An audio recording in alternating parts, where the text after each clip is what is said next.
नमो अरहन्ताणं नमो सिद्धाणं नमो आयर्याणं नमो वज्रायाणं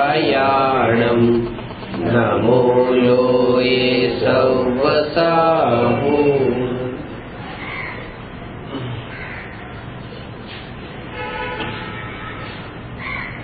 प्रश्न नंबर 101। आत्मा थी शरीर चाले के शरीर थी आत्मा चाले?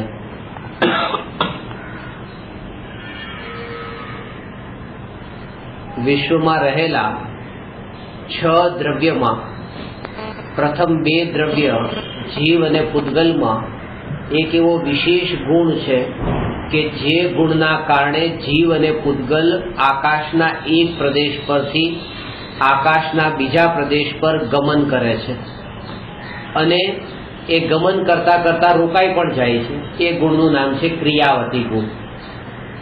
क्रियावती गुण ए त्रिकाळ छे अने क्रियावती गुणनी 2 पर्याय छे। पहली पर्यायनुं नाम छे गति पर्याय अने बीजी पर्याय स्थिति पर्याय। गति करवानुं कार्य ए क्रियावती गुणनुं नथी। जे जीव अने पुद्गल स्थित छे एनी स्थिति माटे पण क्रियावती गुण ए कारण छे। सिद्ध भगवान लोकना अग्रभाग पर स्थिर छे पण ए भूतकाळमां तो गति करता था। ज्यारे गति करता था त्यारे क्रियावती गुण कार्य करतो तो अने हवे स्थिर छे तो एमां पण क्रियावती गुण कार्य करे छे। ए क्रियावती गुणनुं 2 प्रकारनुं परिणमन छे, गतिरूप परिणमन अने स्थितिरूप परिणमन। जेम पुद्गलमां गंध नामनो गुण छे अने ए गंध नामना गुणनुं ज 2 प्रकारनुं परिणमन, ए सुगंध अने दुर्गंध। अने एवी ज रीते के आत्मामां वर्तमानमां दुःखनी पर्याय छे। ए सम्यक दृष्टि ज्ञानी धर्मात्माओने तो सुख गुणनी पर्याय होय, सुख गुण तो होय पण सुख गुणनी पर्याय पण होय। पण मिथ्या दृष्टिने सुख गुण होय पण सुख गुणनी पर्याय होय तो के ना होय, के न होय एवुं न बने। सुख गुणनी पर्याय पण अज्ञानीओने मिथ्या दृष्टिओने होय। कारण के द्रव्य होय तो द्रव्यना गुणो पण होय अने गुणो होय तो गुणोनी पर्याय पण नियमथी होय ने होय।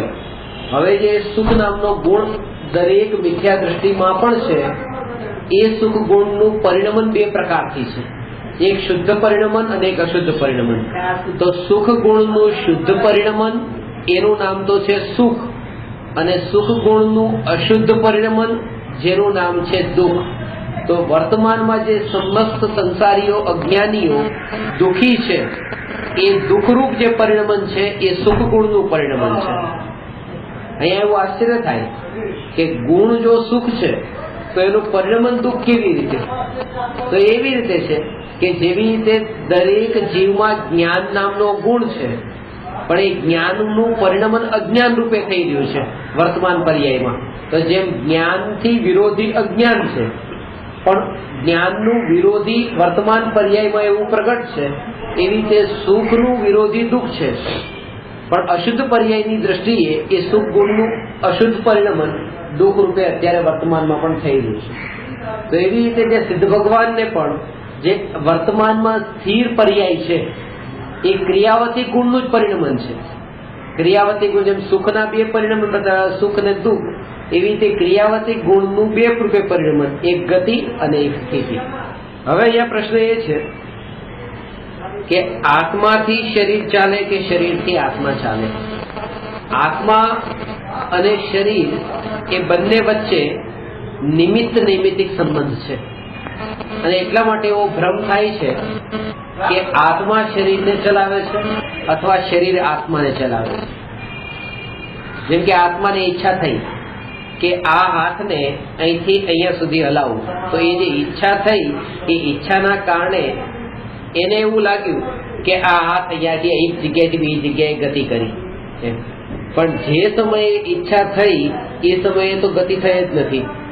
ઈચ્છાનો ભાવ થયો એના કેટલાય સમય પછી એના જ્ઞાનમાં સ્પષ્ટ રૂપે જણાયું, અને પછી કેટલાય સમય પછી આ શરીરની ગતિ થઈ, પણ એને એમ લાગે છે કે આ ભાવ કરવાથી ત્યાં શરીરમાં ગતિ થાય છે, બેની સ્વતંત્રતા ન જાણતા હોવાથી. આત્મા પોતે એ શરીરની ક્રિયા રૂપે જો પરિણમે તો એમ કહેવાય કે આત્મા એ શરીરને ચલાવ્યું, અથવા શરીર જો આત્માને ચલાવતું હોય. આ બંને વાત અલગ અલગ.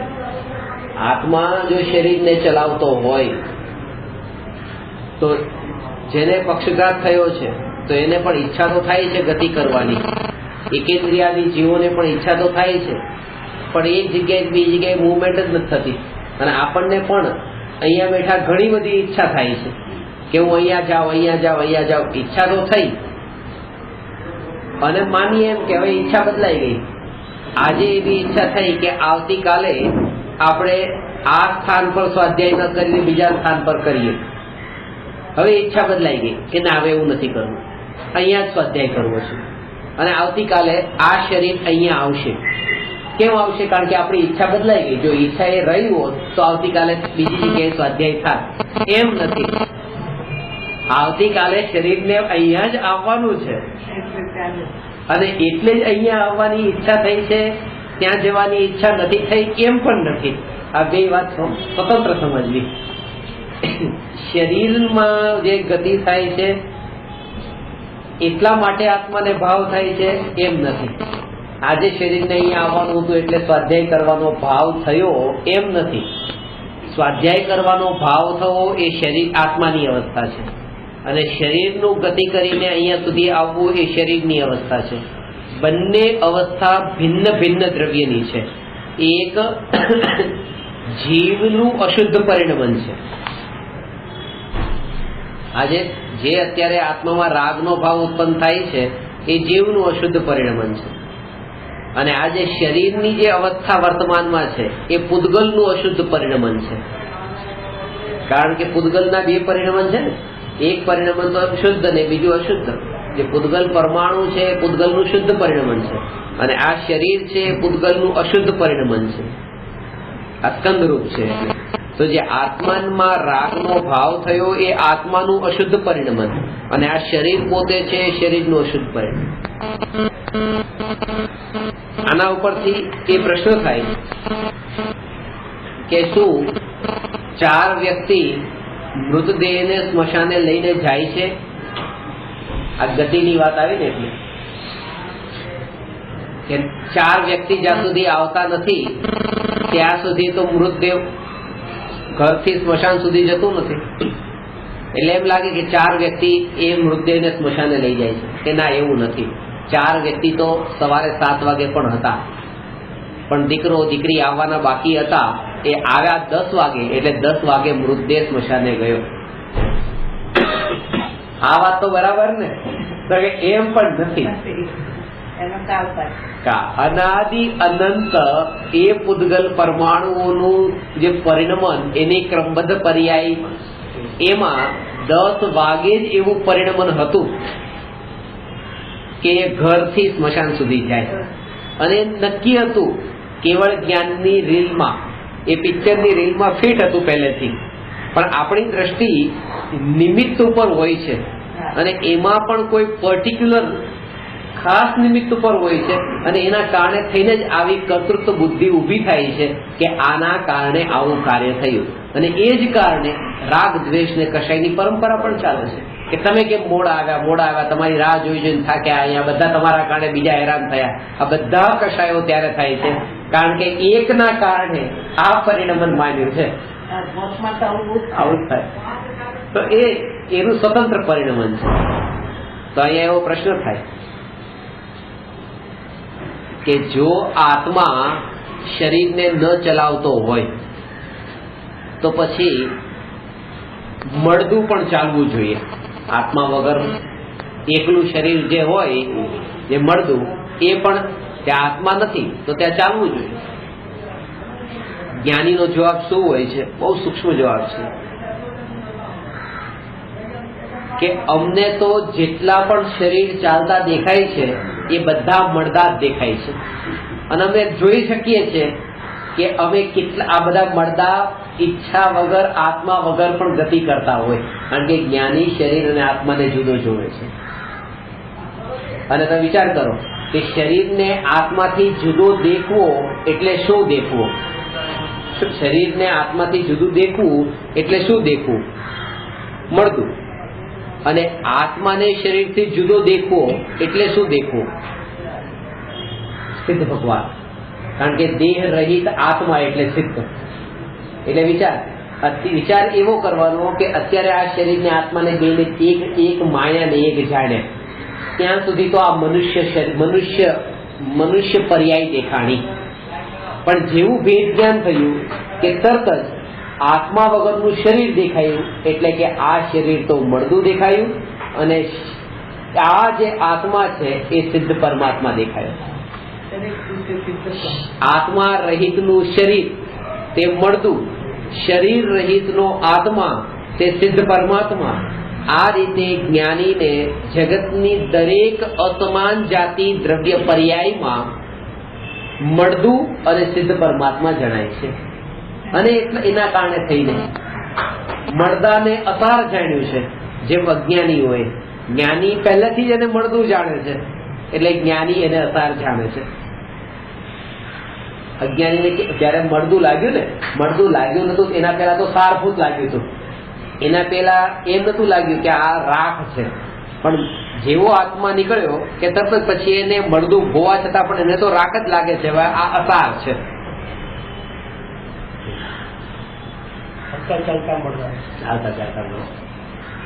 કારણ કે જે કામની વસ્તુ હતી એ વસ્તુ તો નીકળી ગઈ છે. મળદું જે છે એ મળદામાં એમ લાગે છે કે જે સારભૂત વસ્તુ નીકળી ગઈ, હવે આ અસાર વસ્તુ પડી. અને બોલીએ પણ એમ જ છે કે આ ભાઈને કાઢી ગયા કે નહીં, કાઢો એટલે જયારે આપણે મોકલો, વિદાય આપો એમ નહીં, કાઢો. તો કાઢવાનો મતલબ તો એ જ છે કે એને જયારે અસાર જાણ્યું, કચરો કાઢવાનો હોય, આપણે કચરા માટે પણ આ જ શબ્દ વાપરીએ છીએ, કચરો કાઢી ગયા કે નહીં, અને આ ભાઈને કાઢી ગયા કે નહીં, તો નામ પણ જતું રહે છે. તો એની અસારતા અહીંયા પહેલા બતાવી છે. અને એ અસારતા સમ્યક દ્રષ્ટિ જ્ઞાની ધર્માત્માને આત્મા એ દેહની સાથે એક ક્ષેત્રાવગા હોવા છતાં પણ એ અસારતા જણાઈ ગઈ છે. અને એ જ કારણે જ્ઞાનીને આ દેહમાં જયારે વન ગુફામાં પણ આત્માનું ધ્યાન કરે ત્યારે પણ શરીરની અસારતા જાણી, એટલા માટે એવો ભય પણ ન રહ્યો કે આ શરીરને બચાવી લો. કારણ કે પૂર્ણતાની પ્રાપ્તિ એને જ થાય કે જેને બધું જ દાવ પર લગાવ્યું પડે. બધું દાવ પર લગાવવાનો મતલબ એ કે બધું છોડવાની તૈયારી. એમ નહીં કે થોડુંક બચાવી લો. જેને થોડું પણ બચાવવાનો ભાવ રાખ્યો અને આત્માની સાધના કરવા માટે સાધના માર્ગમાં લાગ્યો, એને સાધના સિદ્ધ નહીં થાય. જેને પૂરેપૂરું દાવ પર લગાડ્યું કે કંઈ પણ મારું નહીં, બધું જ અસાર, એક ત્રિકાળી ધ્રુવ ભગવાન આત્મા સિવાય, તો એને જ આ જગતની બધી જડ અવસ્થાઓ, પૂતગલ પર્યાયો એ અસાર લાગે છે. એટલે પહેલી વાત તો આ થઈ કે આત્મા શરીરને ચલાવતો નથી અને શરીર આત્માને ચલાવતું નથી. બંને પોતે પોતાના ક્રિયાવતી ગુણથી ગતિ કરે છે. હવે આમાં એક વાત સ્પષ્ટ સમજવાની છે, જે લઈએ. તો પહેલી વાત, આત્મા શરીરને ચલાવતું નથી, શરીર આત્માને ચલાવતું નથી. આ વાત તો ખાલી દ્રષ્ટાંત આપ્યું છે. સિદ્ધાંત તો એ છે કે એક દ્રવ્ય બીજા દ્રવ્યનું કંઈ કરી શકતું નથી.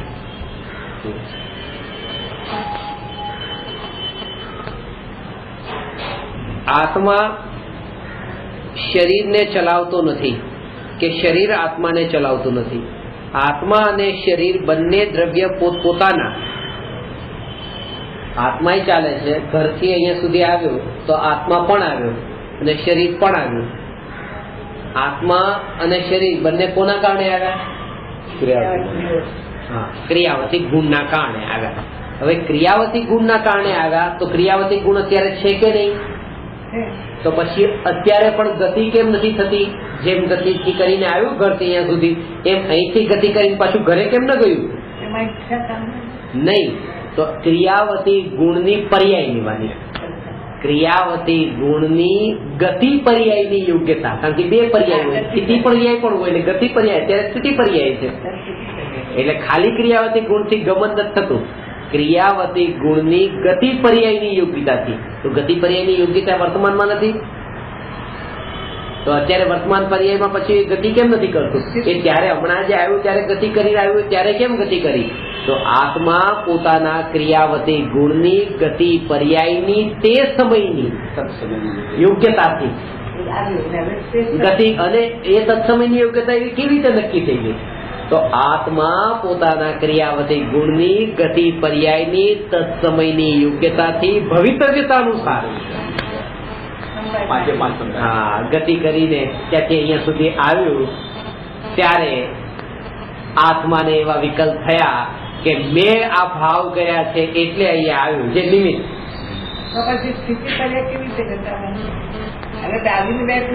તો હવે આત્મા પોતાના ક્રિયાવતી ગુણની સ્થિતિ પર્યાયની તત્સમયની યોગ્યતાથી ભવિતવ્યતા અનુસાર સ્થિત છે.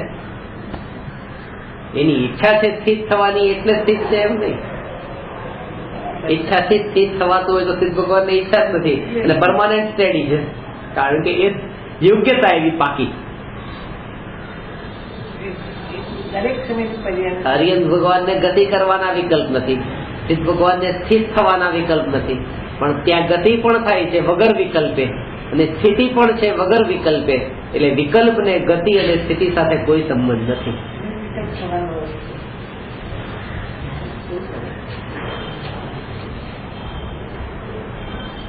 તો પછી નિદાન બંધ કે છે ને, જયારે કોઈ એક નિમિત્તને મુખ્ય કરીને કથન કરવામાં આવે તો એ કથનને વ્યવહારનું કથન સમજવું. આ બધા કથન પદ્ધતિ છે કે જેમ બે વાત બતાવી, જેમ કે આત્માએ શ્રેણિક મહારાજાને એવી રીતે મુનિરાજ પર ઉપસર્ગ કરવાનો ભાવ આવ્યો તો આ વિકલ્પ જ હતો, એના કારણે નરકમાં જવાનું થયું. આ જે નિમિત્ત બન્યો એ નિમિત્ત ભાવ આ વ્યવહારથી આવું કથન કરી, પણ જયારે દ્રવ્યની સ્વતંત્રતાની ચરમ સીમાને સ્પષ્ટ કરવામાં આવતી હોય ત્યારે એમ જ કહેવાય કે એ યોગ્યતા એવી પાકી, ત્યારે જ એ ગમન થયું. પેલા કેમ ન થયું? સાતમી નારકીનો બંધ થયો, સાતમી નારકીમાં કેમ ન થયું? કે ના પાછા ભાવ પલટાઈ ગયા હતા, તો પછી આયુષ્યનું બંધ ઘટી ગયું. આયુ જે હતું સાતમા નરકનું આયુષ્ય બંધાણતું એ ઘટીને પેલા નરકનું થઈ ગયું. 84,000 વર્ષનું થઈ ગયું, તો આટલું ઘટી ગયું તો ભાવ પલટાઈ ગયો ને. જો ભાવ પલટાઈ જાય તો પછી એનું અપકર્ષણ થઈ જાય. એમ પણ વસ્તુ સ્વરૂપ આવું એ જીવને ત્યાં જવાનું હતું, ત્યાં કર્મને પણ નથી લીધા, જીવને પણ ત્યાં જવાનું હતું, એ કર્મને પણ સાથે ત્યાં જવાનું હતું. આપણી દ્રષ્ટિ બે વસ્તુને એક સાથે દેખવાની છે, એટલા માટે જ એમ લાગે છે કે આના કારણે આનું, આના કારણે આનું. એક જ જયારે તમે વસ્તુને જો ત્યારે એક જ વસ્તુને જો. એક વ્યક્તિ આ ખુરશીને ઊંચી કરીને મૂકે છે ત્યારે આપણને એમ લાગે છે કે આને આને ઊંચી કરીને મૂકી, અને બે ને સાથે જોયા ને એટલા માટે આ અને આ ખુરશી. એ વ્યક્તિને એકલી અલગ શરીરને અલગ જોયું, આ ખુરશીને અલગ જોયું, તો તમને લાગશે જ નહીં કે એ વ્યક્તિએ મૂકી. પછી એ જ કે આ વસ્તુનું પોતાનું સ્વતંત્ર પરિણમન, પૂતગલનું પોતાનું કોઈ સાથે જોઈ. એટલે છે કે એકત્વ, બે એકત્વ બુદ્ધિ ને મમત્વ બુદ્ધિ ભેગા વાળી, આ હું ને આ મારું જોડકા વાળી એકત્વ મમત્વ બુદ્ધિ જ્યાં પડેલી હોય છે ત્યાં જ કર્તૃત્વ બુદ્ધિ થાય છે કે આને કર્યું. એટલે આ બે ને જયારે એક માન્યા ત્યારે જ તે એ ભાવ થયો કે આ જીવે આમ કર્યું. આને સ્વતંત્ર બે ને માનવું તો પછી આને આમણે કઈ નથી કર્યું, વસ્તુ પોતે પોતાની રીતે કરે. તો સર આ મતિ અનુસાર ગતિ નહીં, ગતિ અનુસાર મતિ પણ નહીં, આ બંને સ્વતંત્ર છે. મતિ જુદી છે અને ગતિ જુદી છે. કાલે જ વાંચ્યું આત્મા ગુરુ વ્યવહારની ભાષા છે. અને વ્યવહારની ભાષા તો ખાલી કહેવા માટે હોય છે, સમજાવવા માટે. એ એક અલગ એનો ઉદ્દેશ્ય છે. વ્યવહારની ભાષા બતાવવાનો ઉદ્દેશ્ય એ અલગ છે. એ પણ એક વસ્તુ સ્વરૂપ બતાવવા માંગે છે. ખાલી એવી રીતે આ એક વસ્તુ સ્વરૂપ ને, એ પણ એક વ્યવહારથી વસ્તુ સ્વરૂપ છે કે જેથી કરીને જીવોના પરિણામોના અંદર એવી રીતે અશુદ્ધતામાંથી શુદ્ધતા તરફ આવે. એટલે એને પ્રેરણા આપવા માટે એમ કીધું કે ભાઈ જેવા તમારી મતિ હશે એવી જ ગતિ બંધાશે, તો એવી રીતે તમારી મતિ સુધારો, એવી રીતે ઉપદેશ આપવામાં આવશે. એ ઉપદેશ, વ્યવહાર તો ઉપદેશ આપવા માટે છે. તો શરીર આત્મા બંને દ્રવ્ય પોતપોતાના ક્રિયાવતી ગુણની ગતિ પર્યાયની તત્સમયની યોગ્યતાથી ચાલે છે.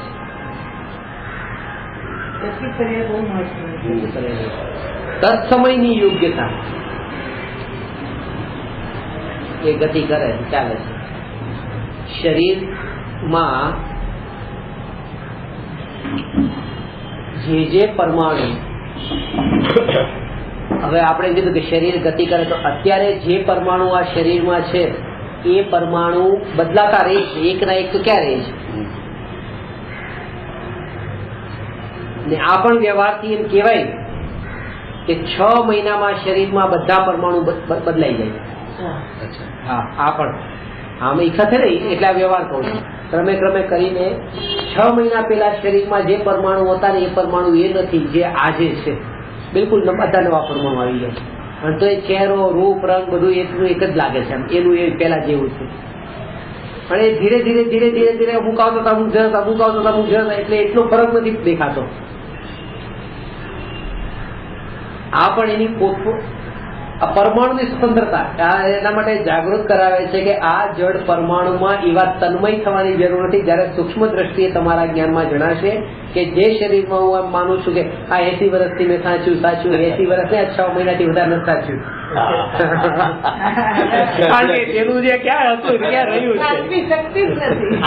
પહેલી વાત તો આટલું તો સુધી પહોંચે, પછી તો એ કે આ જ નથી સાચવી શકતી. બરાબર છે, પાકું ને સાચવી શકતી નથી ને. આમાં ઊંડે ઊંડે ભિક્ષા તો પડ્યું છે, કારણ કે પોતાને સ્ત્રી માનીને સાચવી શક્તિ. હું આત્મા એ સ્ત્રીલિંગ નથી, આત્મા પુલ્લિંગ. હું આત્મા સાચવી શકતો નથી.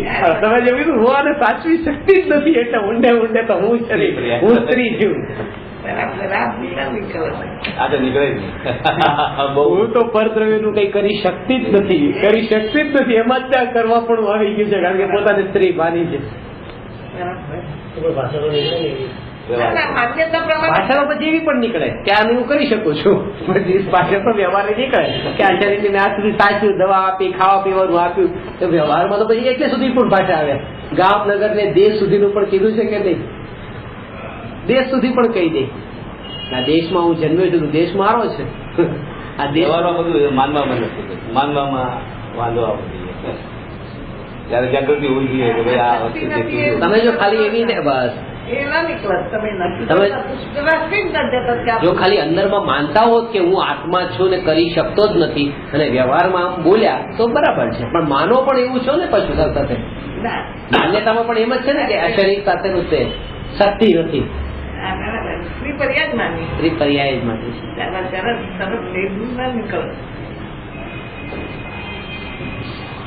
કારણ કે દ્રવ્ય સ્વભાવને સ્પર્શ્યો નથી ને ત્યાં સુધી આવું થાય. દ્રવ્ય સ્વભાવની જ્યાં સુધી સ્પર્શ, દ્રવ્ય સ્વભાવનો અનુભવ ન થાય ત્યાં સુધી એમ જ લાગે એમ હું તો કોઈનું ભલું કરી શકતી નથી, ખરાબ કરી શકતી નથી, હું તો આત્મા માત્ર જાણનાર.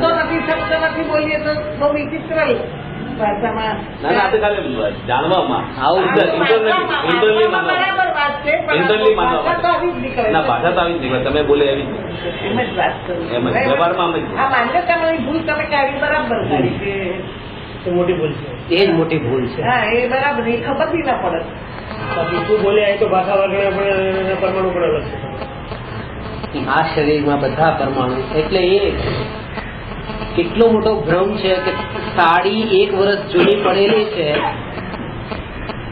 અને શરીર 80 વર્ષનું છે, તો આ શરીરને આમ જૂનું માનીએ છે, પણ આમ જોઈએ તો પરમાણુ પાલા સાડીના તો એના એ જ છે, પણ આ શરીરના એ નથી, બદલાઈ જાય છે અંદર. આ જે પૌદારિક શરીર છે ને, નવા નવા પરમાણુ, કારણ કે આમાં આ પ્રોસેસ એક ચાલતો જે સાડીમાં નથી ચાલતો.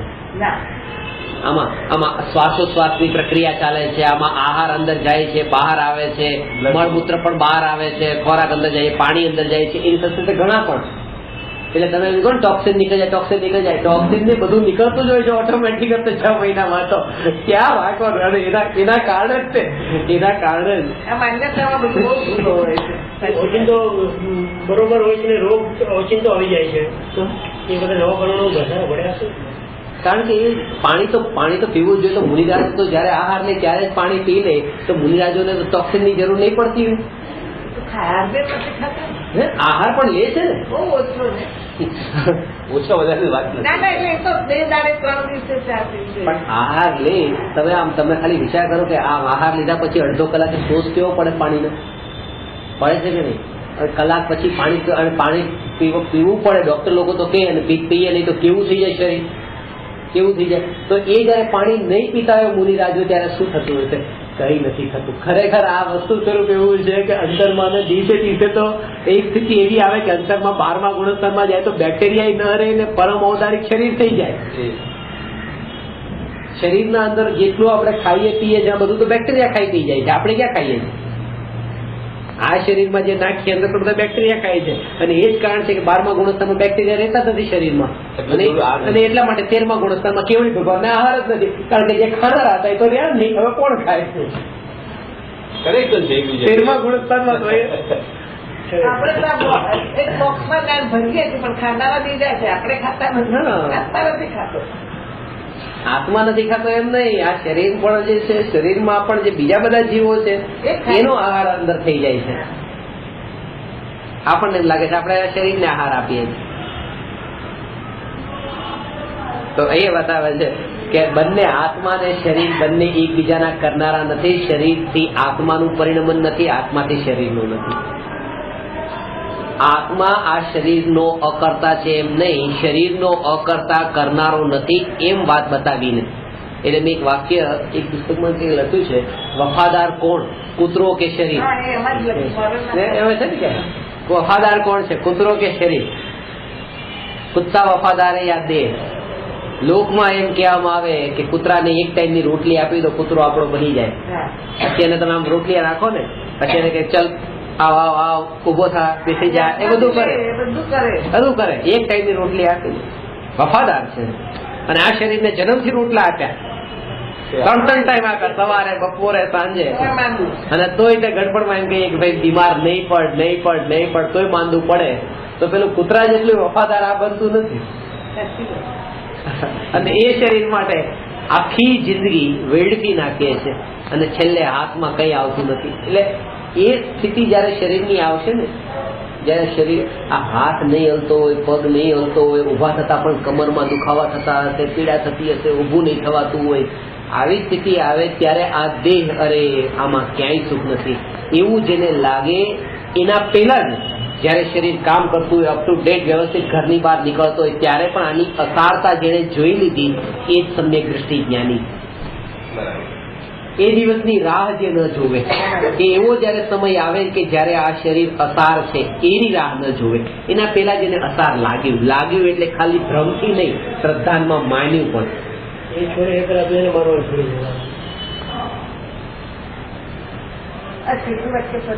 શ્રદ્ધાનમાં એને માનવાનું, એને જે પોતાપણું જે માન્યું છે એ છોડે અને એમ માને કે આ દેહ જયારે અત્યારે કામ કરે છે ત્યારે પણ એ દેહ અસાર છે. અને દેહ અસાર છે એવું જયારે માન્યું ત્યારે પોતાના દેહ રૂપે ન માન્યો હોય એ જ એ કરી શકે. કારણ કે જેમાં પોતાપણું માન્યું હોય એને અસાર કેવી રીતે માની શકો? આ ઘરને તમે માન્યું કે આ ઘર મારું છે, એ ઘરને અસાર નહીં માની શકો. પેલા માનવું પડશે કે આ પારકું છે, મારી સત્તામાં ક્યાંય નથી, એ પારકું છે. પોતાનો દીકરો જેને માન્યો હોય એ દીકરાને ખોટોમાં સિદ્ધ કરવો હોય તો બહુ અઘરું પડે. ભલે પાડોશીના દીકરા સાથે ઝઘડતો હોય તો પણ આપણે જાણીએ છીએ કે પોતાના જ દીકરાની ભૂલ છે, પણ તો કોશિશ તો એ જ કરશું કોઈ એવું કારણ મળે જેમાં પોતાનો દીકરો સાચો સાબિત થાય અને પેલો ખોટો. કારણ કે જ્યાં પોતાપણું હોય એ ખોટું નથી લાગતું. એટલે પેલા પારકા રૂપે જાણે બધા એંગલથી માન્યતા જ બદલવાની.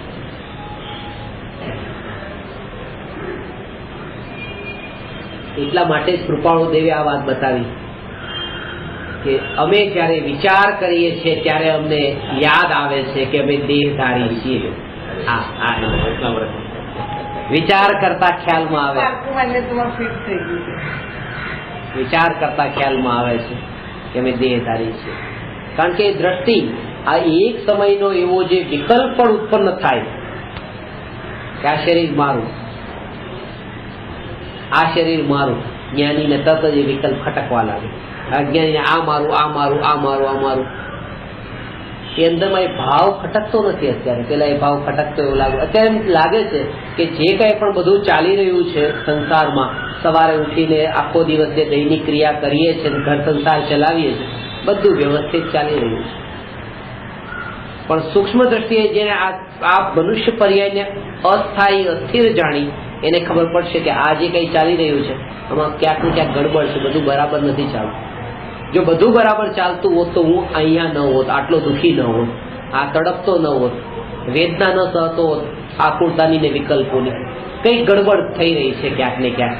ક્યાંક એવી વસ્તુ છે જે પોતાની નથી અને પોતાની મનાઈ રહી છે, તો જ વેદના થઈ. અને એ જ્ઞાનીને દરેક સમયે જાગૃતિ છે. એટલા માટે તે જ્ઞાનીનું ચિત્ત નેત્ર જેવું હોય છે અને અજ્ઞાનીનું ચિત્ત નેત્ર સિવાયના શરીરના બધા અંગો જેવું હોય છે. શું કીધું? જ્ઞાનીનું ચિત્ત આંખ જેવું છે અને અજ્ઞાનીનું ચિત્ત કેવું છે? બાકીના અંગો જેવું. કેમ આંખની ઉપમા આપી?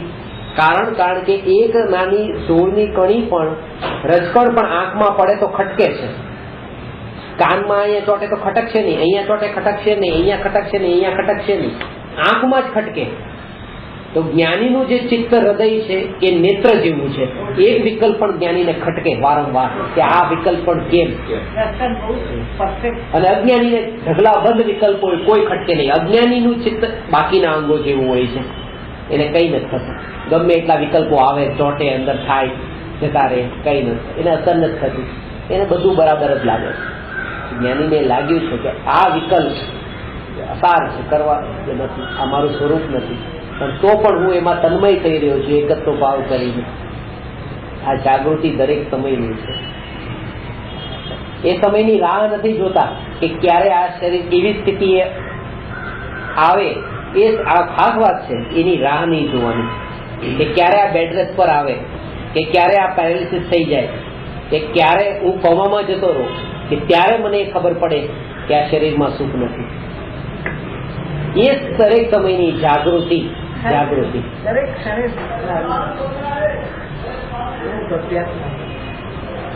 વિચાર કરતા ખ્યાલમાં આવે છે કે અમે દેહધારી છીએ. અજ્ઞાનીને વિચાર કરતા પણ ખ્યાલમાં નથી આવતું કે આ દેહ મારો નથી. ઉલટું છે. વિચાર કરીએ છીએ ત્યારે પણ તોય અંદરમાં તો એ જ ભાવ પડેલો છે. અને એક બળ, એક પુરુષાર્થ જાગ્યા વિના આ કામ નહીં થાય. અંદરથી એક પ્રકારનું એક સહજ પુરુષાર્થ ઉપડે તો જ આ થાય. સાહસિકનું આ કામ છે. સાહસિકનું કામ. ઋષભદેવનું બાપ દાદાનું કામ તો શું હતું? બાપ દાદાનું કામ તો કુળ પરંપરાથી તો લડવું, ઝઘડવું જ હતું ને. લડાઈ ઝઘડો કરવાનું જ કામ હતું. શસ્ત્ર અસ્ત્ર ઉપાડવાના, ક્ષત્રિય હતા, લડાઈ કરવી.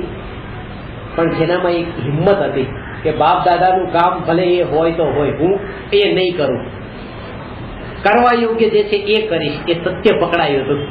ભલે બાપ દાદાનું કામ હતું, બાપ દાદા ભગવાનની પૂજા કરવા માટે પહોંચી જતા દેરાસરમાં સવારે, પણ જેનામાં એ સાહસ હોય કે ના, હું કંઈક ભલે બાપ દાદા કરતા હતા એટલે મારે કરવું છે એમ નહીં.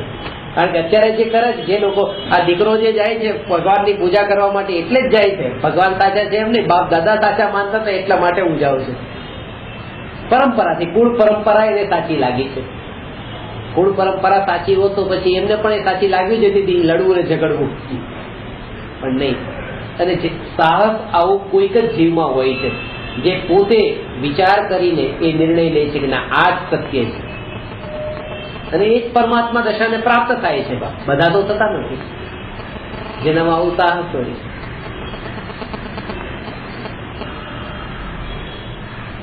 એટલે પહેલા અહીંયા એ વાત બતાવે છે કે બંને દ્રવ્યને ભિન્ન ભિન્ન માનો. 101મો પ્રશ્ન આ થયો. 102મો પ્રશ્ન છે, જ્ઞાન ગુણ જીવના કયા ભાગમાં છે? આત્મામાં જ્ઞાન છે, તે આત્માનો સ્વભાવ છે, અને જ્ઞાનમાં આત્મા છે, તે આત્માનો પુરુષાર્થ છે.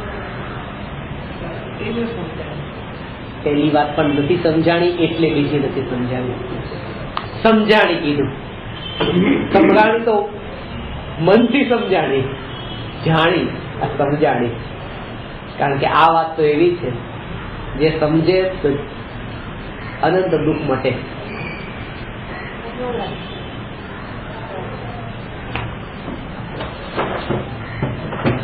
જે સ્વરૂપ સમજ્યા વિના પામ્યો દુઃખ અનંત, સમજાવ્યું તે પદ નમું શ્રી સદગુરુ ભગવાન.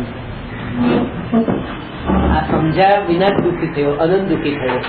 સમજ્યો તો આટલો દુઃખી નથી.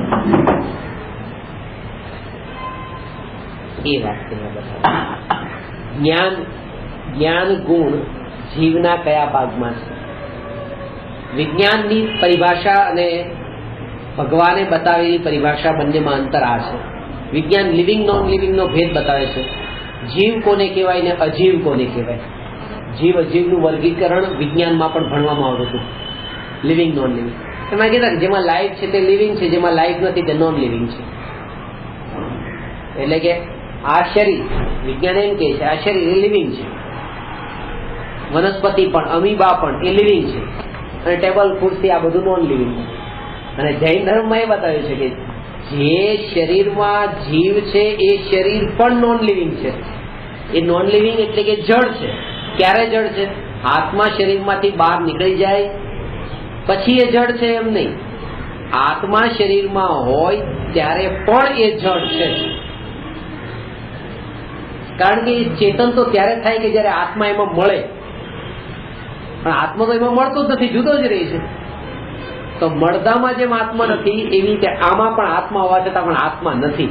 આત્મા જુદો જ છે, એનું સ્વરૂપ જ જુદું છે. એટલે અત્યારે જે શરીરમાં ઠંડા ગરમનું જ્ઞાન થાય છે, સુઈ લગાડતા જે આપણને વેદના ને પીડા થાય છે, તો એ વેદના ને પીડા શરીરને થોડી થાય છે, એ તો આત્માને થાય છે.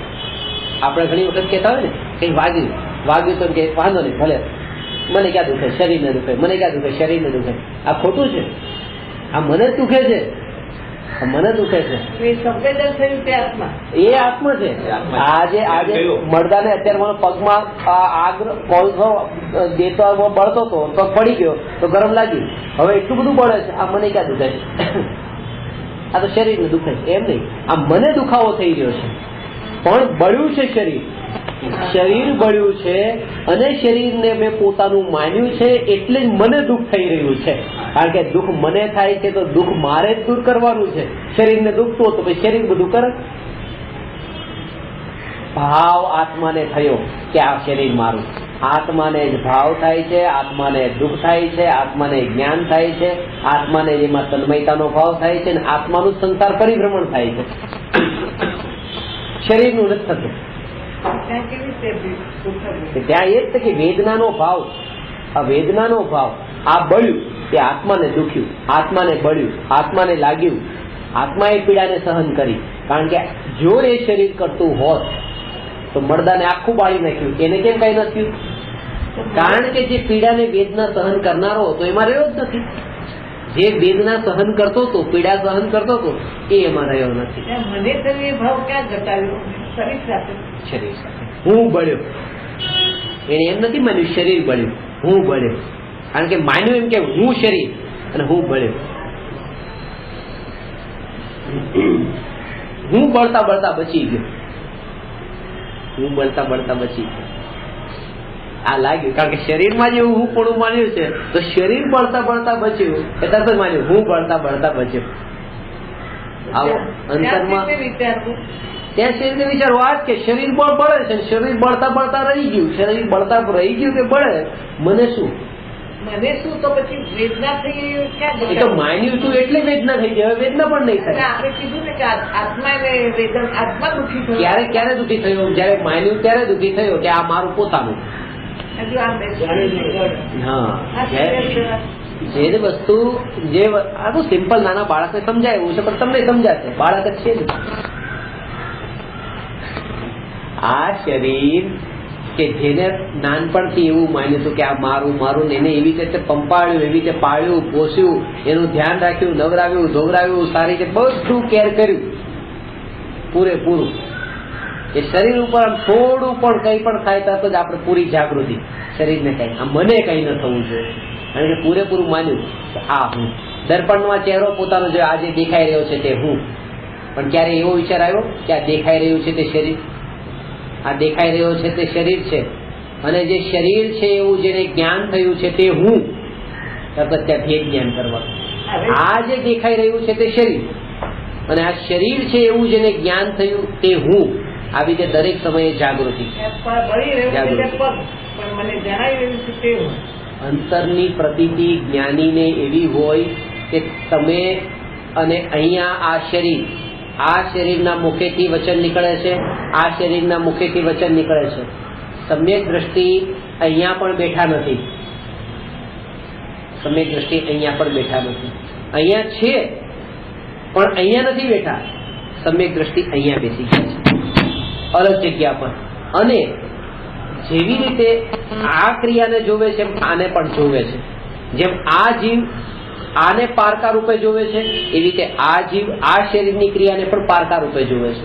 એટલે પોતે આત્મા પૂરેપૂરો એમાંથી બહાર નીકળીને પોતે અલગ થઈ ગયો છે, અને દૂરથી આ બેયની ક્રિયાને દૂરથી બસ માત્ર જાણી રહ્યો છે, પોતાપણાનો ભાવ જોડ્યા વિના. અત્યારે કેવો ભાવ કે આ તે પારકું, આ તે હું અહીંયા છું, હું અહીંયા છું. અને જ્ઞાની એ અહીંયા છે. જ્ઞાની કે છે આ પણ હું નહીં ને આ પણ હું નહીં, બે પારકા છે. એ પોતે અલગ બેસી ગયા છે, કારણ કે પોતે એટલે આત્માને પોતાને અલગ સત્તા સ્વરૂપ માન્યો છે કે હું અલગ છું. અને એ જ કારણ છે કે એને એમ નથી લાગતું કે અહીંયા આટલા શરીર બેઠા છે, આમાંથી આટલા શરીર તો પારકા છે ને આમાંનું એક મારું પોતાનું છે. એમ નહીં. આ બધા જ શરીરોનો સમુદાય, આ બધો પૂતગલોનો સમુદાય છે. એ ભેદમાં નથી પડતા કયું પારકું ને કયું પોતાનું. પૂતગલ માત્ર દેખે છે, પરમાણુ માત્ર દેખે છે. એટલા માટે તે એ ભાવ નથી કે હું બળતો બચી જાઉં કે બળી ગયો કે મરી ગયો કે એવી પીડા ને વેદના પણ નથી. કે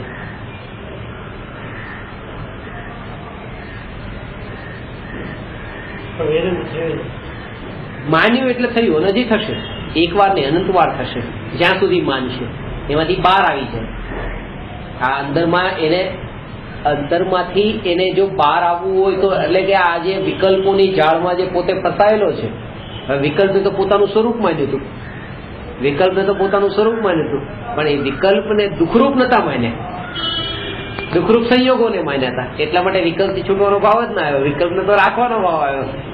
વિકલ્પથી તો પોતાનું અસ્તિત્વ માન્યું હતું કે એના હોય તો હું રહું કેવી રીતે, એના વગર મજા શું. કોઈનામાં રાગ ન થાય, કોઈનામાં દ્વેષ ન થાય, કોઈ ફિલિંગ્સ જ ન હોય, કોઈ અટેચમેન્ટ નહીં, કોઈ સાથે વાતચીત કરવાના ભાવ નહીં, કઈ નહીં. આખો દિવસ સવારથી રાત સુધી, રાતથી પાછા સવાર સુધી ઘરના એક ખૂણામાં શાંતિથી બેઠા રહેવું, અને કોઈ સાથે નો કોમ્યુનિકેશન. આમાં મજા શું? એનો આનંદ એ જ લઈ શકે છે જેને અનુભવ થાય છે. બાકીને તો દુઃખ જ લાગે છે, કારણ કે જેને સુખનું સાધન પરને માન્યું છે એને એમ જ લાગે છે કે એ દશાથી દુઃખમય દશા બીજી કોઈ નથી. ડિપ્રેશન કે જેમાં કોઈ સાથે કોઈ વાતચીત નહીં, કાંઈ નહીં, મૂડ નહીં, હસવાનો પણ ભાવ નહીં, રડવાનો પણ ભાવ નહીં. અને આવા ભાવ માટેથી ના ધર્મ ભણવાનો, એ સ્થિતિ માટે એવું લાગે. પ્રસંગ જ છે. પ્રસંગ હોય ત્યારે દુઃખ છે, પ્રસંગ ના હોય તો કોઈ દુઃખ નથી. આ શરીર જેને પોતાનું માન્યું, આ સંયોગી ભાવો જેને પોતાના માન્યા, પણ જ્યારે એ જાણ્યું કે આ મને રાગ આગ દહે સદા, ઘર માન્યું છે કે આ ઘર તો મારું છે, મેં જ પૈસા આપીને ખરીદ્યું છે. 100% આપણે જાણીએ છીએ, પૂરેપૂરા પૈસા આપ્યા, આ ઘર ખરીદી લીધું. ઘર ખરીદી લીધું છે, હવે ઘરમાં રહીએ છીએ. હવે તો ઘરમાંથી બહાર નીકળવાનું નહીં, કોઈ કાઢી ન શકે ને. પણ જયારે એ જ ઘરમાં આગ લાગે ત્યારે તમે કોઈને કહેશો કે મેં પૈસા આપ્યા છે, હું બહાર નહીં નીકળું? ત્યાં આ લોજિક નહીં ચાલે, ત્યાં ગણિત નથી ચાલતું, ત્યાં સમજદારી. કે જયારે આગ લાગી, ભલે એ જ ઘરમાં જેમાં પૈસા ચૂક્યા હતા એ ઘરમાં આગ લાગી, તો એમાંથી જે નીકળી જાય એ જ ભલાઈ છે, એમાં સમજદારી છે. આ વિકલ્પો પણ આગ છે, જેને માન્યા હતા કે આ રાગ મારો છે, આ પ્રેમ મારો છે, દીકરા પ્રત્યેનો પ્રેમ મારો છે, એનામાંથી બહાર નીકળવાનો ભાવ આવતો જ નતો. પણ જે પળે અહેસાસ થયો કે આ આગરૂપ છે, તો જ્ઞાની ધર્માત્મા પછી એમાંથી બહાર નીકળી જાય છે. અજ્ઞાની એને હજી વળગીને રાખે છે, કારણ કે આ મારો છે, હજી એમાંથી તાજ અંતર છે, બળે છે. હા, મળે જ છે. બધા વર્ષથી વિકલ્પો નિરંતર બદલાય. વિકલ્પો બદલાય છે, વિકલ્પો બદલાય છે, પણ વૃત્તિ અંદરમાંથી નથી બદલાતી. વૃત્તિ તો ઢગલા બંધ એવી પડેલી છે. એ જ. બુદ્ધિથી વિકલ્પો પણ હા, એટલા માટે જ છે. એટલા માટેના ફુવારાનું કચરો ભરેલો છે. કચરો અંદર ભરેલો જ પડ્યો છે. કચરો ભરેલો પડ્યો છે. ફુવારો, કચરા વાળું પાણી ભરેલું છે, ગંદુ પાણી. ફુવારો ઉપર આવે છે. હા, ઉપર ઉપર ફુવારો ઉછળે છે એટલે પાણી ઉપર ઉછળતું આવે, દેખાય છે. અને જોયું મારો ફુવારો આવો ગંદો છે, તરત જ ચાપ બંધ કરી દીધી ફુવારાની. ચાપ બંધ કરી દીધી એટલે પાણી કઈ ચોખ્ખું થોડું થઈ જવાનું છે. એ દેખાતું બંધ થઈ ગયું, ઉપર આવતું હતું. આ બધું પડ્યું છે અંદર, તો પડ્યું જ રહેવાનું છે. આપણે આ કામ કરીએ છીએ. જ્યારે પણ કોઈ ભાવ થયા ને, ભોજન કરવાનો ભાવ થયો, તરત ભોજન કરી લીધું. ભોગ ભોગવવાનો ભાવ, ભોગ ભોગવી લીધો. એવું ભોજન કરી લીધું, પેટમાં ભૂખ ખોરાક ગયો, હવે ભાવ નથી. કોઈ પૂછે કે હવે જમવું છે, ના બધું જમવું. આ શું બંધ થઈ ગયું? વિકલ્પ બંધ થઈ ગયા. આ સ્વિચ બંધ કરી દીધી એટલે હવે બહાર દેખાતું ને મારે જમવું જમવું જમવું જમવું, આ ભાવ બંધ થઈ ગયા. પણ બધા અંદર પડેલા છે. એ પાછું 4 કલાક પછી. એટલા માટે ક્યારે પણ રોટલી પેટમાં જાય છે ત્યારે ભૂખ દૂર નથી થતી, ભૂખ પોસ્ટપોન થાય છે. આહારથી ભૂખ મળતી નથી, આહારથી ભૂખ પોસ્ટપોન જ થાય છે. એવી જ રીતે આહારથી જેમ બતાવ્યું ભૂખ, એવી રીતે બધા ભોગોથી જે દુઃખ દૂર નથી થતું, દુઃખ પોસ્ટપોન થાય છે. ભૂખ પોસ્ટપોન થાય છે, દુઃખ પોસ્ટપોન થાય છે. બે દિવસ સુધી બધા ભોગ ભોગવાની વાત તો આવે છે. પાછું દુઃખી તો થવાનું જ.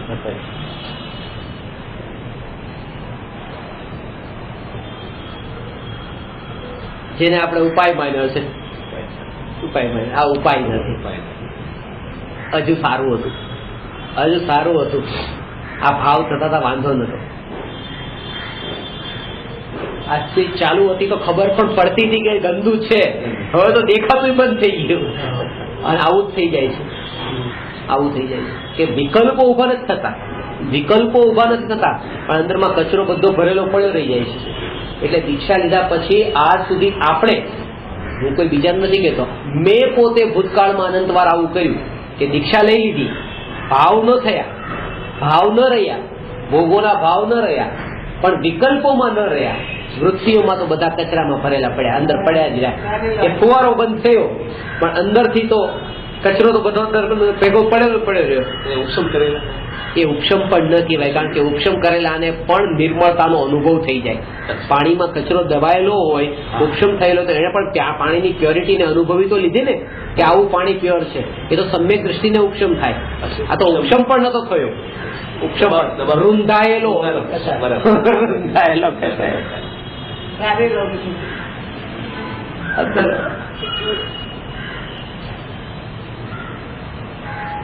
પણ એના બદલામાં કંઈક મળતું હતું, અને એ એવું મળતું હતું જે એવું રૂચતું હતું, એને બલિદાન આપવાની તૈયારી નથી. એક તો સમાજમાં માન મળતું હતું, બહારમાં ખ્યાતિ મળતી હતી, પ્રસિદ્ધિ મળતી હતી, સ્વર્ગના સુખ માટેના પુણ્યના બંધ પણ મળતા હતા, પુણ્ય પણ મળતા હતા.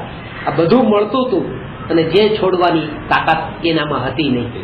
એટલા માટે એનાથી એક ડગલું પણ આગળ માંડવાની પણ તાકાત ન હતી. કારણ કે આ બધું એક ડગલું આગળ એટલે કે પુરુષાર્થ, એને સાચો પુરુષાર્થ કરવાની હિંમત પણ ન ઉપડી. કારણ કે એને આ બધું મળતું હતું, એ બધું છોડવું નતું, અને એ મેળવવા માટે, સાચા પુરુષાર્થ માટે આ બધું છોડવાની તૈયારી હોય. કોઈ મારી વાવા નહીં કરે તો એને વાવા સાંભળવી નથી. એને ટીકા અને પ્રશંસા બંનેથી છૂટો પડી ગયો છે. કોઈ મને વંદન કરે એવો ભાવ નથી, પગે લાગે એવો ભાવ નથી. અને પગે લાગે તો પોતાના સ્વરૂપમાંથી બહાર આવીને આશીર્વાદ આપવાનો પણ જેને ભાવ નથી. એ સાધુનું સ્વરૂપ છે, એ ગુરુનું સ્વરૂપ છે. પોતાના સ્વરૂપમાં ઉપયોગ એટલો સ્થિર થતો હોય, આશીર્વાદ આપવાનો પણ વિકલ્પ ના આવે. આશીર્વાદ પગે લાગે છે, એ કામ એનામાં થઈ ગયું છે. આવો જીવ જે નિસ્પૃહ થયો હોય, આ બલિદાન આપવાની તૈયારી એની, આ માન સન્માનને પણ એ પામી શકે. તો સારી તો અગ્નિ છે. કસાય બધા નિભાય.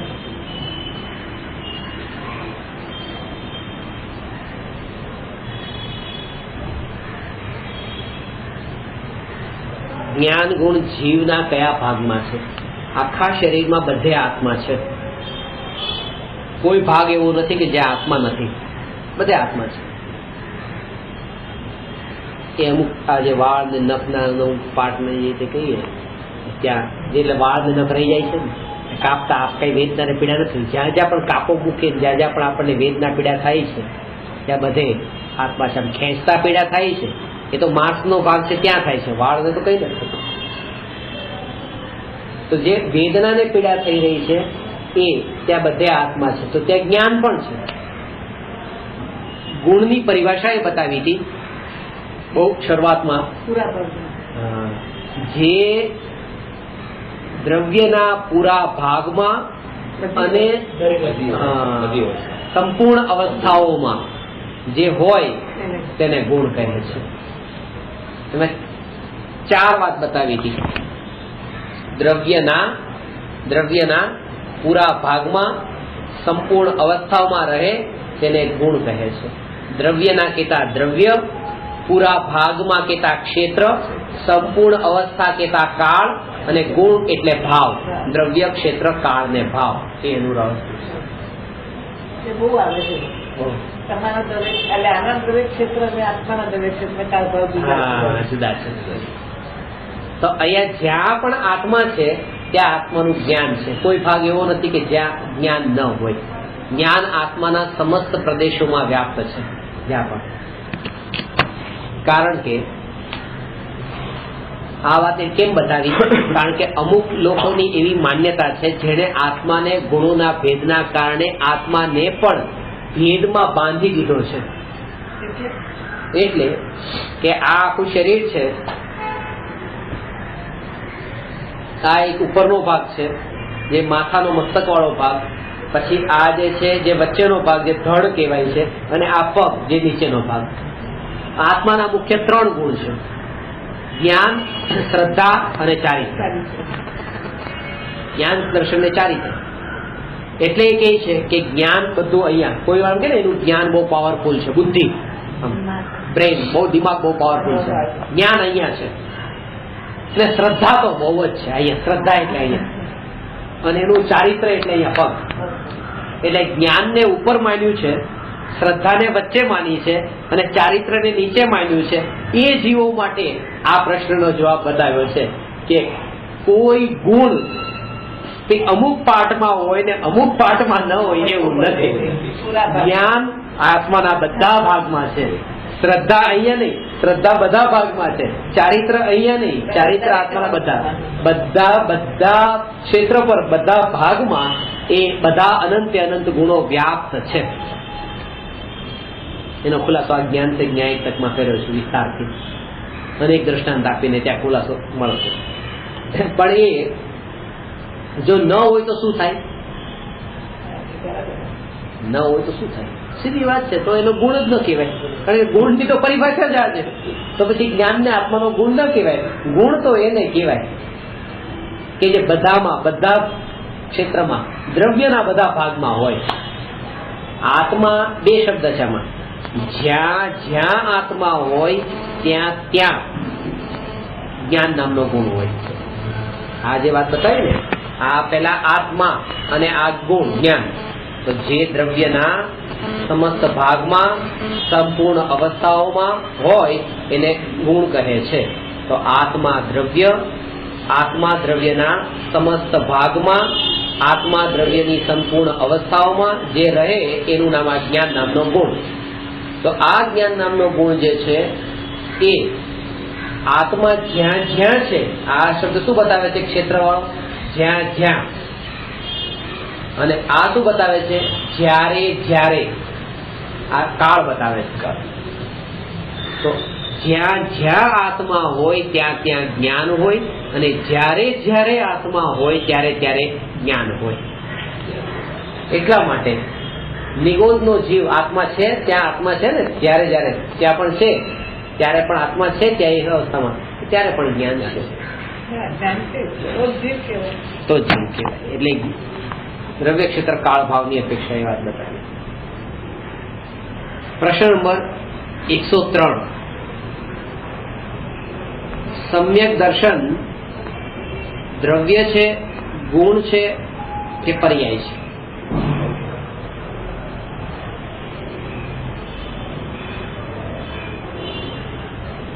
આ પ્રશ્ન પણ એટલા માટે બતાવવો પડ્યો.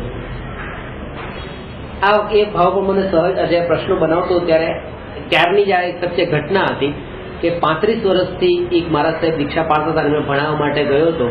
ત્યારે મેં એમને આ સહજ પ્રશ્ન પૂછ્યો હતો એ જાણવા માટે કે એમનું જ્ઞાનનું સ્તર કયું છે, તો એમને કયા વિષયથી એમને ભણાવવા જોઈએ. એમને ભણવું હતું પ્રમેય રત્નમાલા ને પ્રમેય કમલ માર્તંડ ને એવા. એ જોઈ સાંભળીને હું થોડો ચોંકી ગયો. આ શાસ્ત્ર ભણવા? પછી મેં કીધું કે હું 10 પ્રશ્ન પૂછું, 10 પ્રશ્નના મને જવાબ આપો. પછી જો જવાબ સાચા આપશો તો આપ જે કહેશો એ હું ભણાવીશ, અને નહીં આપો તો હું જે આપને કહું આપે ભણવાનું. તો એમાં જ પહેલો પ્રશ્ન આપો, સમ્યક દર્શન દ્રવ્ય છે, ગુણ છે કે પર્યાય છે? એ પ્રશ્ન મેં પૂછેલો. ત્યાં મેં કીધું હતું સમ્યક દર્શન દ્રવ્ય પણ નથી, ગુણ પણ નથી, પર્યાય પણ નથી. કઈ ન હોય તો એની સત્તા જ ન રહી. કારણ કે જગતમાં જે સત્તા સ્વરૂપ છે એ તો આ 3 માંથી કઈક રૂપે તો હોય જે સત્તા સ્વરૂપ છે. કારણ કે દ્રવ્ય ત્રિકાળ સત્તા સ્વરૂપ છે, ગુણ ત્રિકાળ સત્તા સ્વરૂપ છે, અને પર્યાય છે એ પણ સત્તા સ્વરૂપ છે, પણ એક ક્ષણિક સત્તા સ્વરૂપ છે, એક ક્ષણ માટે છે. પર્યાય અવસ્થા નહીં મળ્યા. 10 માંથી એક પણ જવાબ નહીં મળ્યા જે મને અધ્યાત્મના દ્રવ્યાનુયોગના દ્રષ્ટિકોણથી જોઈતા હોય. 10મો પ્રશ્ન મારો એ હતો, આપનું ગુણસ્થાન કયું? કે 6ઠું 7મું. સાધુનું ગુણસ્થાન તો 6ઠું 7મું છે. બહાર જઈએ ત્યારે 6ઠું, અંદર આવીએ ત્યારે 7મું. શાસ્ત્રોમાં જ લખ્યું છે. ક્યાં બહાર? ઉપાશ્રયની બહાર જઈએ ત્યારે અમે 6ઠ્ઠામાં હોઈએ, અંદર આવી જઈએ ઉપાશ્રય ત્યારે 7મામાં આવી જઈએ. કેમ 7મા 6ઠ્ઠામાં વિચાર કેવી રીતે કર્યો? આ એરિયાની બહાર ગયા એટલે 6ઠ્ઠા ગુણસ્થાનમાં, આની અંદર આવે એટલે 7મા. એ લખ્યું છે શાસ્ત્રમાં. બહાર ને અંદર નો અર્થ શું? આત્માના ધ્યાનમાંથી બહાર આવે એ 6ઠ્ઠું, અને આત્માના ધ્યાનમાં અંદરમાં જાય એ 7મું. આ બહારનું આવશે. એટલા માટે આ પ્રશ્નોત્તરી એ જીવ માટે છે કે જે બિલકુલ પ્રાથમિક ભૂમિકાથી આટલું જ અભ્યાસ કરી લઈને તો બધું ક્રિસ્ટલ ક્લિયર ખબર પડી જશે. પછી એને બતાવવું નહીં પડે કે તમે આ કરો ને આ કરો, બધું સમજાય છે. બધા સારા આવી જશે. કોઈ પક્ષપાત કે કોઈ પણ ભેદભાવ વિના. અહીંયા તો ઘણા લોકો એમ કે આ તમારું અમને નથી સાંભળવું, દિગંબરનું અમારે નથી સાંભળવું. હું તમને કહું, તમને આમાં ક્યાં તમને કઈ ખરાબ કહીએ છીએ? અમે તમને પરમાત્મા કહીએ છીએ, ભગવાન આત્મા કહીએ છીએ. પ્રભુ તમે ભગવાન છો એ આપીને તમને અહીંયા પુકારીએ છીએ, બોલાવીએ છીએ. તોય તમારે પેલા તમને કોઈ પેલા પાપી પાપી પાપી નરકમાં સડશો આવું તમને કોઈ કે સાંભળવું તમને ગમે છે? અને તમને પરમાત્મા સિદ્ધશિલા પર બિરાજમાન થવાના જો આવું કે એ સાંભળવું ગમતું નથી. ટોટરમાં જે લખ્યું છે કોઢી માટે એમ કે કોઢ થયો હોય ને એને અમૃત પીવરાવવામાં આવે એનો કોઢ દૂર થઈ જાય એવી માન્યતા છે. એમાં લખ્યું છે કે કોઢીને અમૃત પાન કરાવવામાં આવે અને ના પાડે કે નથી પીવું તો એના અભાગ્યની મહિમા અમારાથી નથી બતાવવાની. તો એવી રીતે કે આવા નિકૃષ્ટ કાળમાં આવી ભૂમિ પર જ્યાં આવા પાપમય વાતાવરણમાં ત્યાં આવો વિતરાગી પરમાત્માનો ધર્મ કે જે તમને એમ કઈ બોલાવતો હોય કે તમે પરમાત્મા પોતે છો, તો આવું જો સાંભળવા મળતું હોય તો પણ કે ના અમારે આને સાંભળો, અમારે તો પેલું જ સાંભળવું જે અમને પાપી કે પુણ્યશાળી કે પાપી ને કે તો પુણ્યશાળી કે પાપી માંથી છૂટો પુણ્યશાળી થાવ, પુણ્યશાળી આત્મા આવો.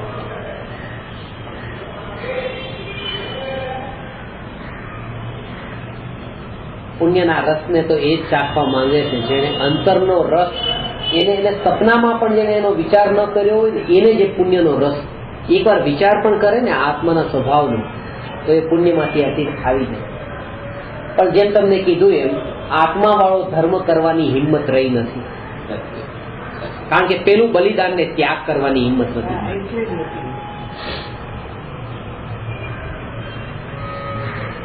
કે કોઈ કીધું નહીં હોય એમને, ઋષભદેવને, કે બાપ દાદાએ આવું કામ કર્યું હતું, તમે કેમ આવું કર્યું? એ ટાઈમમાં પણ કેનારા હતા. કાયર છો તમે, કાયર છો તમે, તમારી પોતાની જવાબદારી પણ નહીં નિભાવી. જે મા બાપે તમને જન્મ આપ્યો, એ મા બાપને તમે ગડપણમાં આવીને છેલ્લી ઘડી આવવાનું છોડીને નીકળી ગયા. તો આ દીકરાને કેવો દીકરો કેવો કહેવા વાળા ત્યારે પણ જેને અંતરમાં આ બધું ન સંભળાયું ને અંતરનો અવાજ જેને સંભળાયો એ માવતર.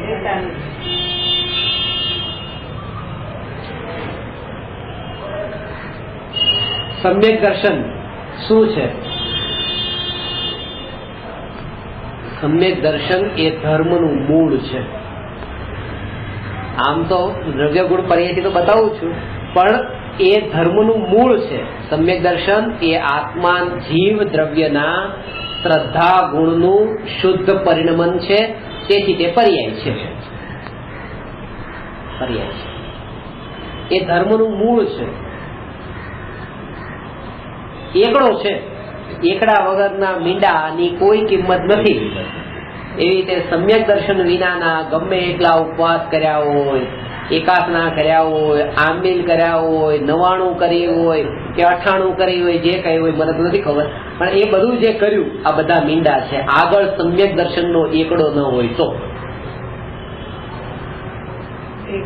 અજ્ઞાની મીંડા મૂકવામાં આખી જિંદગી કાઢી નાખે છે.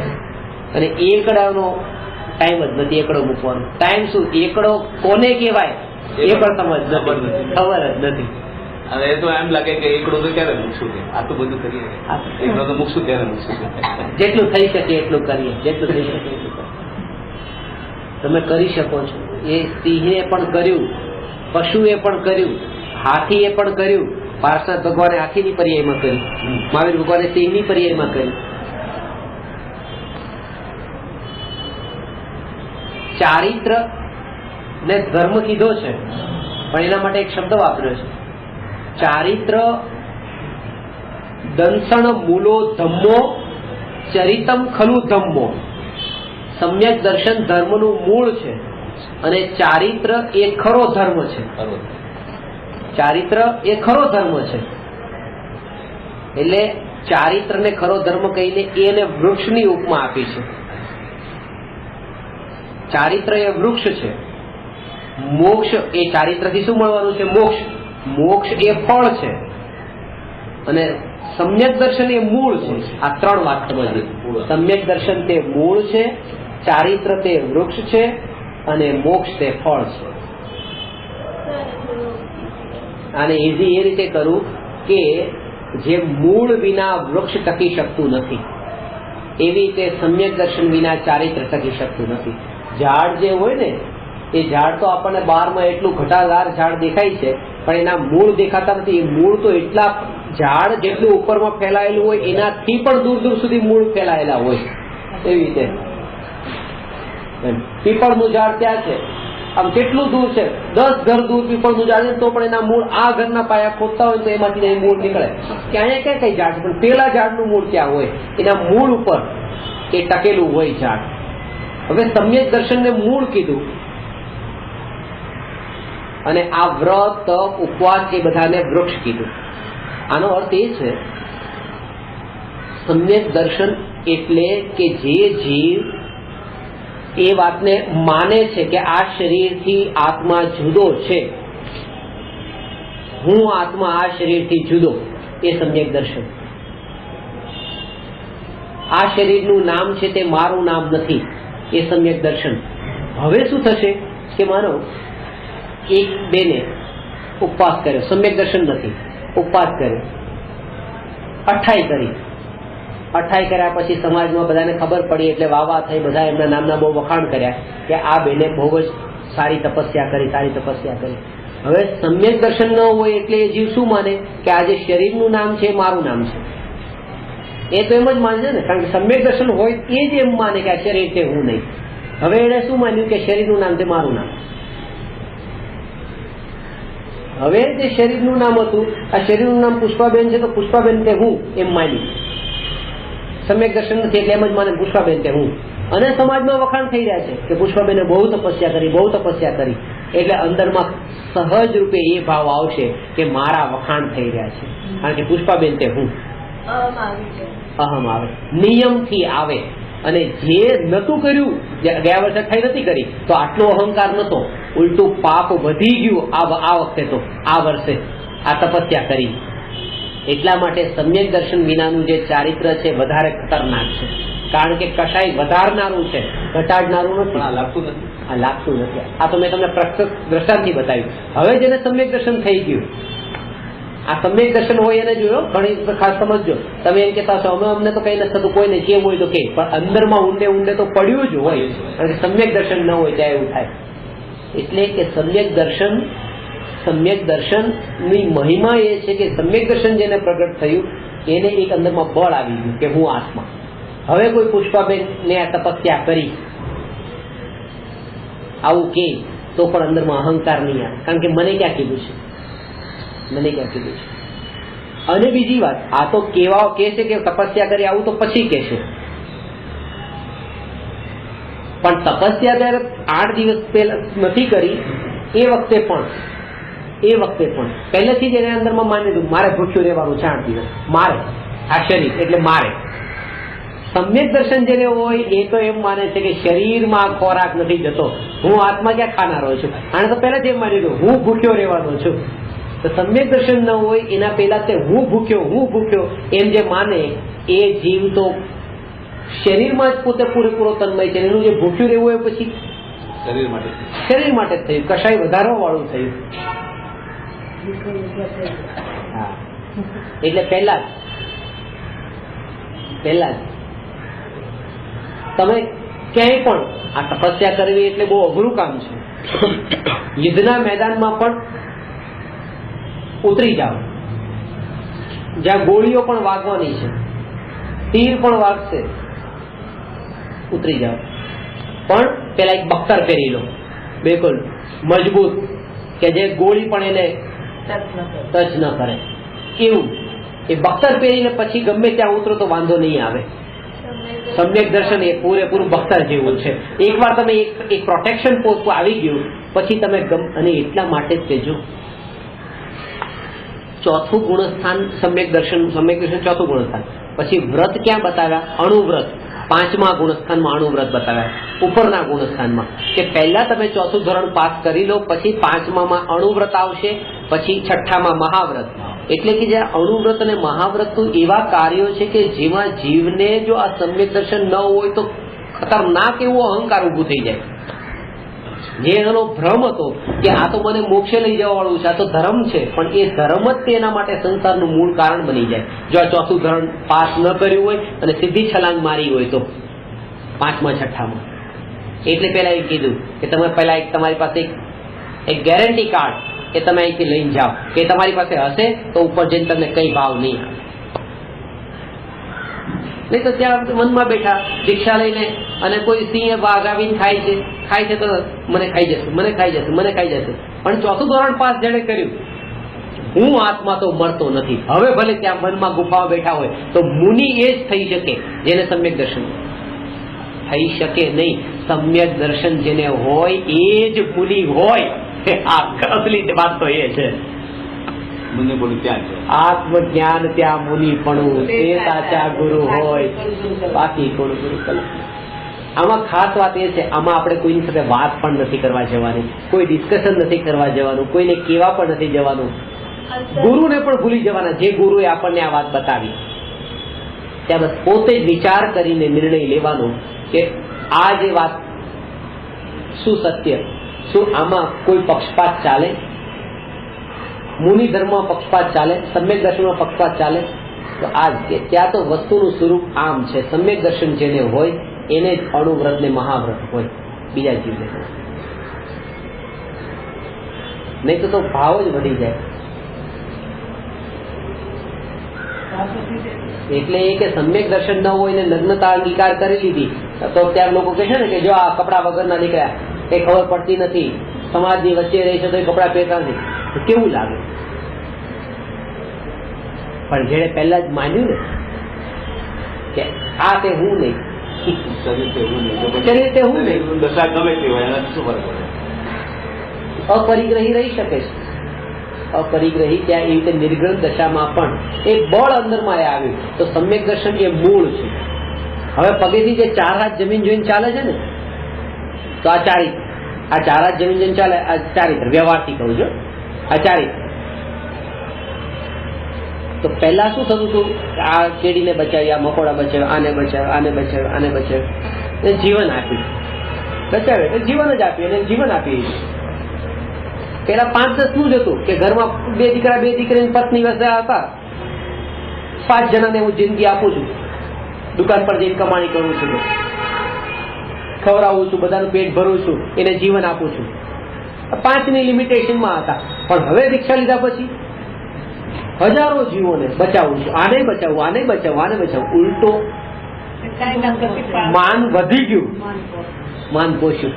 એટલે સમ્યક દર્શન જો પેલા હોય કે હું આત્મા કોઈને બચાવી શકતો નથી, હવે જોઈને ચાલે, તો હવે અહંકાર પણ નહીં.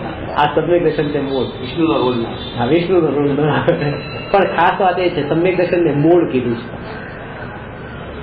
ઝાડનું મૂળ જેના વડે ઝાડ ટકે છે, પણ ખાસ વાત એ છે કે મૂળ દેખાતું નથી, ઝાડ જ દેખાય છે, ચારિત્ર દેખાય છે, સમ્યક દર્શન દેખાતું નથી. અંદર શ્રદ્ધા એ અંદરમાં આવે છે, હું આત્મા છું એવું જ્ઞાની અંદરમાં માને છે, એ બહારમાં કોઈ દેખી પણ નહીં શકે, પણ ચારિત્ર બહારમાં દેખાય છે. ચારિત્ર દેખાય છે, અને જે દેખાય છે અજ્ઞાનીને એ જ મહિમાવાન લાગે છે, જે નથી દેખાતું એ નથી લાગતું.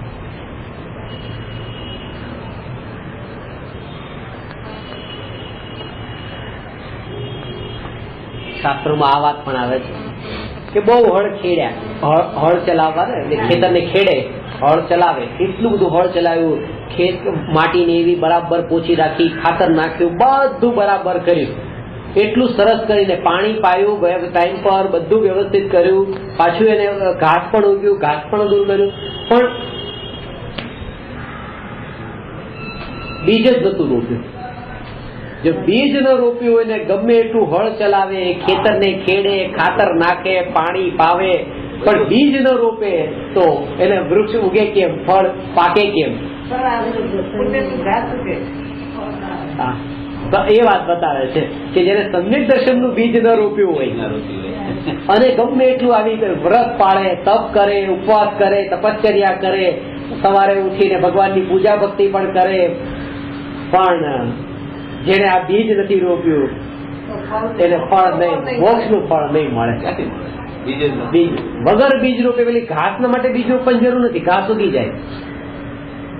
તો આ પુણ્યના ઘાસની ઉપમા ગુરુદેવ વારંવાર આપે, વાવા ઉગી જાય પણ ફળ નહીં મળે એમાં. એટલે સમ્યક દર્શન એ આત્માના શ્રદ્ધા ગુણની શુદ્ધ પર્યાય છે, એ વાત બતાવી. હવે પ્રશ્ન નંબર 104, સમ્યક દ્રષ્ટિ સુખી હોય કે દુઃખી હોય? તે ચોથા ગુણસ્થાન વાળા સમ્યક દ્રષ્ટિની વાત કરી છે. તમારો જવાબ છે સુખી.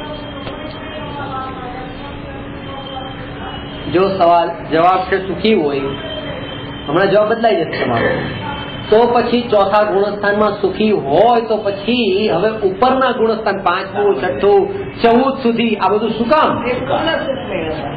તો સુખ ને પૂર્ણ સુખ પાછું બે ફેર પડે. દુઃખી ન હોય, દુઃખી હોય કે ન હોય? ચોથા ને 12મા સુધી પહોંચવા માટે મનમાં તો હોય ને કે મારે 12 પહોંચવું છે, દુઃખ તો છે જ ને. હોય, દુઃખ હોય.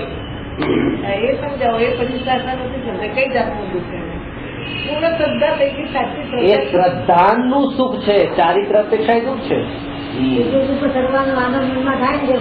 શ્રદ્ધા અપેક્ષા એ સુખ છે, ચારિત્ર અપેક્ષા તો દુઃખ છે, કારણ કે સુખ હા? માર્ગ દેખાઈ જવાથી સુખનો અનુભવ નથી થતો.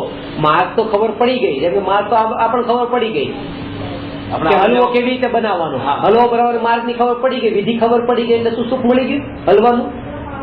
એને અનુભવ કરે ને અનુભવ એવી રીતે કરે, કન્ટિન્યુઅસ અનુભવ કરે. પાછું એવો અનુભવ ક્યાં થયો છે? થયો એક સમય માટે જતો રહ્યો. ચાખ્યો એ સમયનો જે આનંદ હતો, હવેનો જે આનંદ એ એક જ છે. ફરક હોય ને તો પછી એક જ હોય તો પછી હલવાને ચાખવાની પછી જરૂર શું હતી? વિકલ્પ છે, વિકલ્પ છે સમ્યક દ્રષ્ટિને. મને બતાવો વિકલ્પ હોય સમ્યક દ્રષ્ટિને. આ શાસ્ત્ર લખવાના વિકલ્પ નથી આવતા, ભોજન કરવાના વિકલ્પ નથી આવતા, ભોગ ભોગવવાના વિકલ્પ નથી આવતા.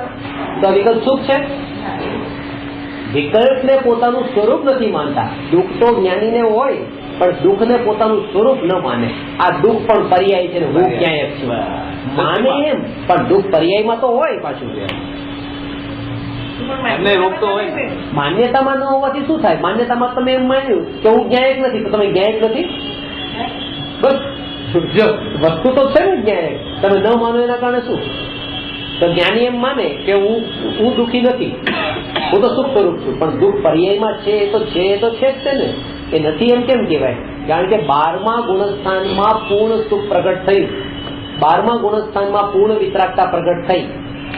પૂર્ણ વિતરાગતા જ્યાં પ્રગટ થાય ત્યાં જ પૂર્ણ સુખ પ્રગટ થયું કહેવાય. એના પહેલા જેટલા અંશે ચારિત્ર ગુણની પર્યાયમાં શુદ્ધતા છે એટલા અંશે સુખ, અને જેટલા અંશે ચારિત્ર ગુણની પર્યાયમાં અશુદ્ધતા છે એટલા અંશે દુઃખ છે. પણ જ્ઞાની આ બંને પર્યાયોને પોતાનું સ્વરૂપ માનતા નથી, પોતાને ત્રિકાળી ન્યાયક માને છે.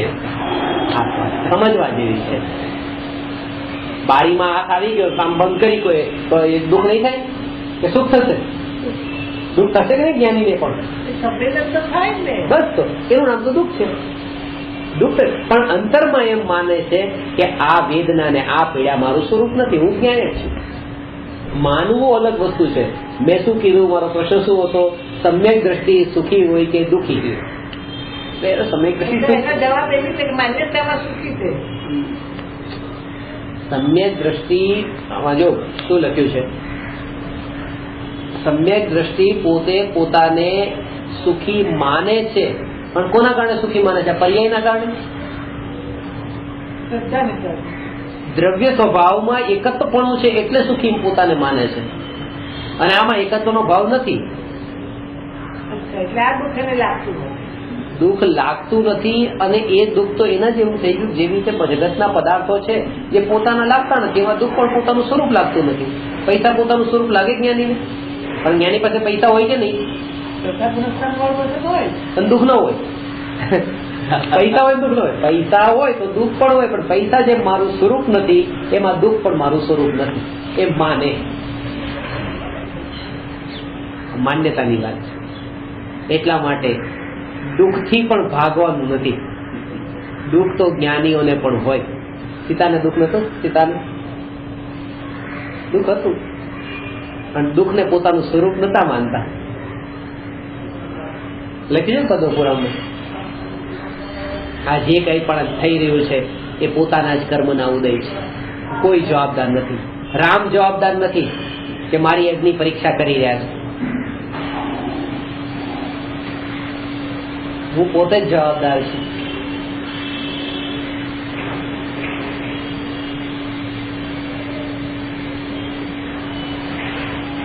અનંતાનુબંધી કશાયનો ભાવ ત્યાં છૂટી ગયો છે.